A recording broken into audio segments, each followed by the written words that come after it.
We are all so familiar with the term MAGA, Make America Great. If you're a Democrat, it's the most horrific of all things. If you're a Republican, then of course MAGA means that you identify with Trump and that you are something special in the sense of what you stand for. Well, interesting, what MAGA really means is Make America Great. So my question to people is, how do we make America great? So let's define it first. Let's start out by saying, okay, what do we assume by the fact that when we say we make America great, we're saying that America is not great. We're saying that America was great at one time and now is bad. But interesting enough, when we talk about make America great again and we think that we are going to make this country great again, we fail to realize what is America. America is a mass of land surrounded by water or other countries. America is rivers. America is buildings, it's acreage, it's farmland, it's all kinds of real estate. In reality, see, America, when we say make America great, what are we going to do about that? We're going to have better technology. We're going to have better, buildings, solar, wind. Are we going to clean the air? Are we going to have good cleaning water for places like Mississippi right now, Jackson, and other places? No. Really, when we're saying let's make America great again, we're saying that America or Americans, because America is just a place. What makes America is Americans. What makes China is Chinese people. What makes Cuba is Cuban people. So when we talk about making something better, it either means that that is made out of is bad. So therefore, we're assuming that Americans are bad. And if you are a Republican, you'll say that all Democrats are bad. And if you are a Democrat, you will say that all Republicans are bad. Or the people that are sensible Republican will say that some Democrats are bad. Sensible Democrat will say some Republicans are bad. Not everybody's bad. Not everybody is good. Everybody was created good. But we've taken many choices in life and made many decisions that in reality the result has made us an ugly person. When we look around our world today and we see that all we hear about is hatred over and over again, conspiracy theories, how the world is out to get us, how the boogeyman is out to get us, and how we just fall for it. See, I believe Americans are good. It's made this country what it is. It's made the country that is the light, the brightening light shining on the hill. But the interesting thing is that we fail to believe that exists anymore. But when we do that, is it because inward we believe that we are no good anymore? So are we projecting onto others what we feel about ourselves, about our life, about our situation, about our family, our marriages, our kids? Why so much hatred? I talked about how in life we choose who to follow. We just don't choose how to follow. When I hear so many people say so many hatred things and says that, one nation under God, indivisible, with liberty and justice for all. A nation is the people, not America, not the USA, not the land. See, I hate to see how many Christians use Second Chronicles 7:14. If my people who call on my name repent from their wicked ways, I will heal the land. I'm paraphrasing that. Wake up. Here's a wake-up call. Nowhere, anywhere, at that time was God talking about America. God did not come to save America. At that time, and in that verse in 2nd Chronicle, God is talking about Moses and the people of the temple. That's what he's talking about. Solomon. Nowhere is he talking about Americans. Nowhere. When the writer of 2nd Chronicles wrote, nowhere was he ever thinking that we would exist thousands of years later, or that we would be so divisive and so hateful and so ugly.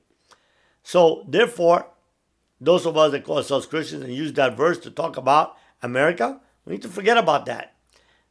The same thing goes with believing that God came to save America. He did not come to save America.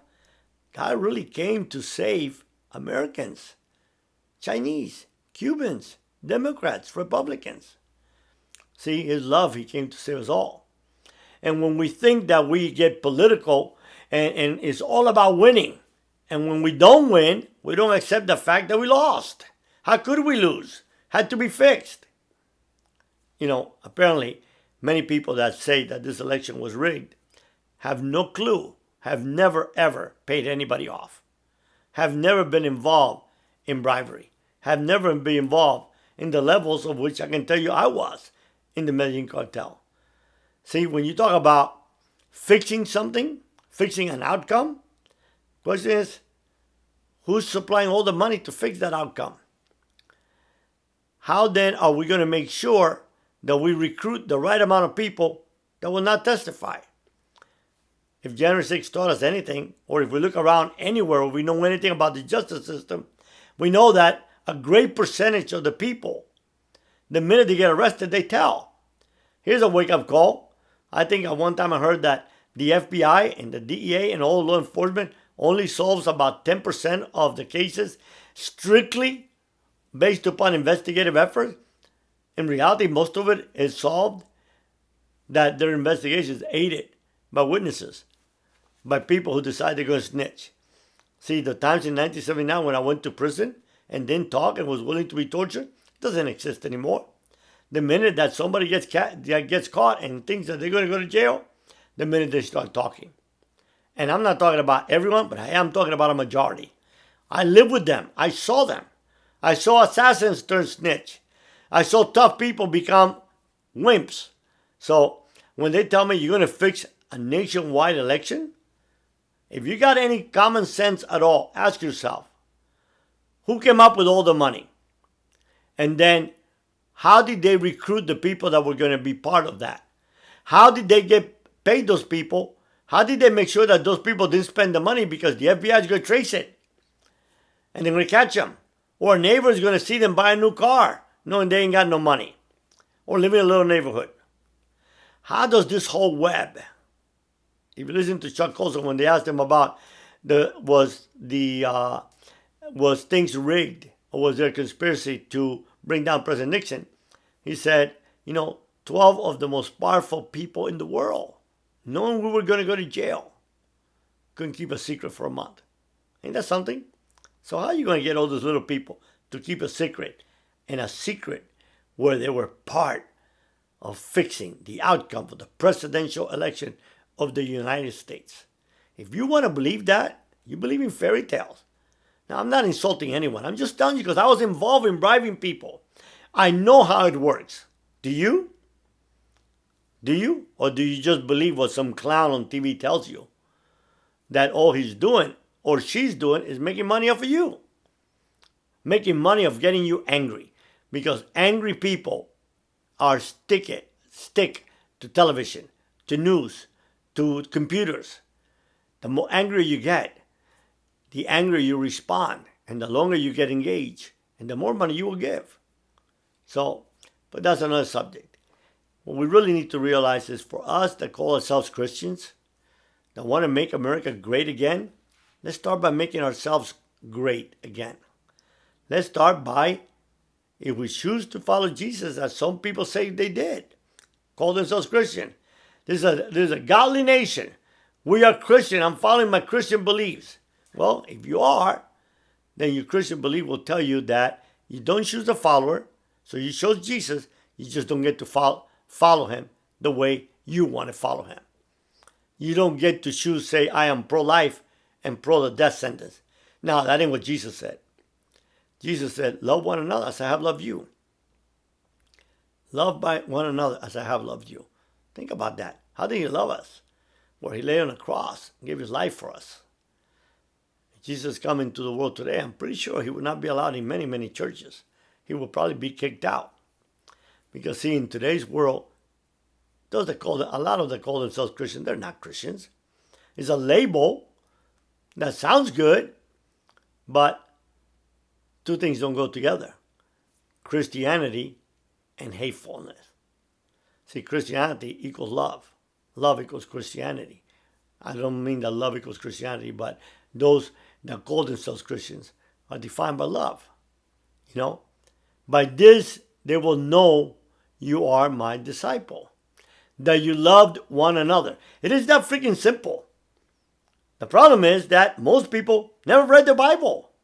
All you gotta do is read the Bible, open it up, start with the New Testament. We're under the new covenant. We're not under the old covenant. Otherwise, we'll all be dead by now. We're on the new covenant, grace, Christ, love. Read it and ask yourself, write down every commandment that you get from Jesus on how to follow him. And then if you do, you will no longer be this diehard Republican or diehard Democrat. You will love each other as he loved us. See, he loved me, made me change my life when I was the scum of the earth. But nothing mattered to me. He loved me when I was the worst of all worst. And unconditional love will really will change the most hardened of all hearts. Unconditional love. So if you want to call yourself a Christian, see, nowhere in the Bible that Jesus says, believe in me. So don't say that you're a Christian because you believe in Jesus. The only way you can call yourself a Christian and not be a hypocrite is if you follow him. That's simple. It ain't about belief. Anybody can believe. It's about following him. And then he gives us simple instructions. You know, it's like when you read a car. You got to pass a test. And the booklet will tell you what you got to do to be able to drive a car. When you buy an airplane, then there's all kinds of exams that you have to pass on how to fly an airplane. And the same thing goes with everything in life. The job that you get. You choose what job you want, but you don't choose how you want that job. You don't go in there and say, you're going to pay me $100 an hour and I'm going to work from home and I'm going to do whatever the hell I want.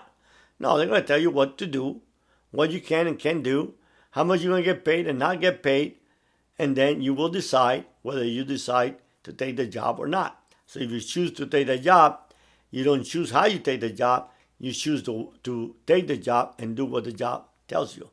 It is that simple. It's not that complicated. Why do we make things so complicated? You know why? Because we allow others, we allow the media to brainwash us. We allow media to tell us how bad everybody else is. And leaders today have disappeared because they buy into that hatred. Because if people are angry, they will give you more money. If people are angry, they will watch you more. So that's what we do. We incite anger, we incite hatred, and then therefore they're right. America is not great because Americans fail to be great. Because what defines greatness is love. That love, when you turn the other cheek. That love that you find in life for that person, that whenever that person has a million reasons to leave you, they choose one. They find one to stick by you. So, my brothers and sisters, don't fall for all this hatred. Make America great by beginning to make yourself great. Once you make yourself great, then you make your children great. And you make your marriage great. You make your job, your workforce great. And as we all make things a bit better every day, then we make America great again. But to think that to make America great is by becoming Republican or becoming anti-Republican or becoming Democrat or anti-Democrat, so wrong. America is the people. We the people. The rest is just a piece of land. So when God says, if my people who call on my name, he's talking to Solomon. He's talking out to the Hebrew of that time. Not you, not me. Jesus came into the world and he says, follow me. Nowhere did he say, believe in me. He says, follow me. Then he tells us how to follow him. We get on our knees. We take off our robe. We take off our shield, whatever that might be, our political label. We put on a towel and we wash each other's feet. And we wash them, the dirtier they are. Even knowing they're going to get dirty again. You want to see an amazing book? Really want to see an amazing book? Read Andy Stanley, In It to Win It. Really amazing. I read it twice already, and it has impacted me a lot, and it is true. Because there's a lot at stake. There's an entire generation of young people that are leaving the church because they just don't believe that we who call ourselves Christians believe what we preach. They don't want nothing to do with our hypocrisy, our hatefulness. They want us to be good. No children is born hating. It's a taught behavior. So stop teaching it. Stop being part of that crowd. Make America great by making yourself great, your family great, those around you great. The way that we do that is by loving everybody around us. Loving especially those that are so hard to love. That's where the great merit lies. The great merit does not lie in loving our spouse. I adore my wife. That's easy. The great merit lies in me loving someone that might hate me. Thank God there's not a single person on this earth that I don't love. You know, Gandhi said that he never defeated his enemy by overpowering them. He defeated them by loving them to the point that his so-called enemies no longer saw Gandhi as an enemy. When I walked out of my trial and I had just gotten convicted, I walked by the DEA agent who had spent years putting me away. I shook his hands and I said, congratulations. Why? Because he was not my enemy. He was just an adversary. Job to catch me, mine not to get caught. But you know what the result of that was? I was no longer his enemy either. Today, 40 some odd years later, he's a good friend of mine. We have dinner at least once a month.